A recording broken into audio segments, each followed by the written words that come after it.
I got married. My wife taught school and put me through medical school. I graduated in '59, got drafted, went in the Army, had an Army career with Special Forces and Walter Reed Hospital, and I came back to Sioux City in 1970 as an orthopedic surgeon. I was retired from orthopedic surgery in 1997, and so I spent a lot more time volunteering at Jackson and became the medical director, became involved with medically assisted treatment, the use of Suboxone for opioid addicts. And I did that until just 2 years ago. And so finally I'm completely out of work, and I'm not sure I like that either. David's strengths as our medical director was that he spent so much time with line staff, teaching them, but he taught them in a way that empowered them, that recognized them, told them how important they are.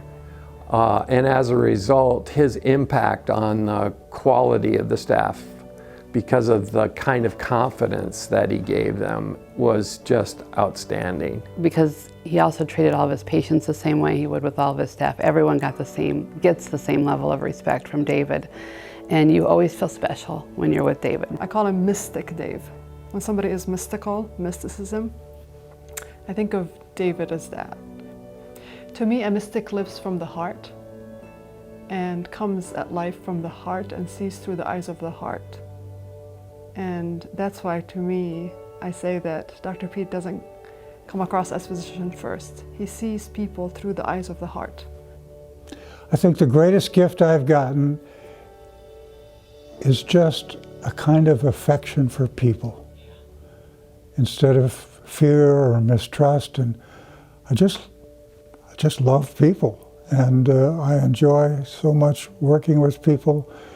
And I think that's allowed me to not be condescending or superior. It allows me to partake and listen to people's stories, to help them find their own stories, to help them discover that maybe they're not a victim of their story after all, that they might just be a hero. So, and it's a system of kind of delightful discovery.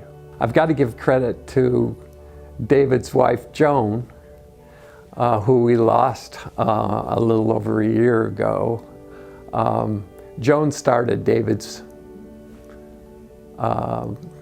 recovery because she was courageous enough to go to treatment herself, and she came back into the community as a recovering person, and as a result, David looked at himself and found that he too was suffering from the disease of alcoholism. When he discovered his own recovery, one of the fascinating things about David is that he studied addiction. I mean, he went to the books, he went to the journals, he studied, and in my view, and I've known a lot of addictionologists, medical directors of programs, he was one of the, still is one of the smartest, well-read, educated physicians about addiction that I have ever known. No matter what he's doing, he's learning.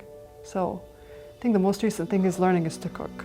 And I've had his cooking, it's really good. You know, he approaches it in a very dedicated way.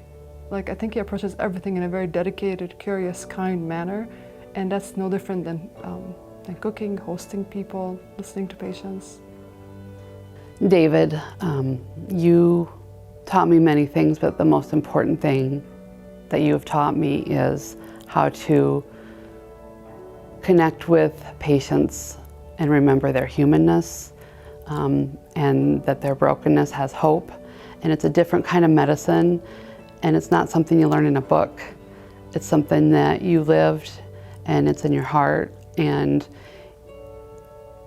it's almost impossible for all of us to be able to put into words what you've done to help so many people recover in this area.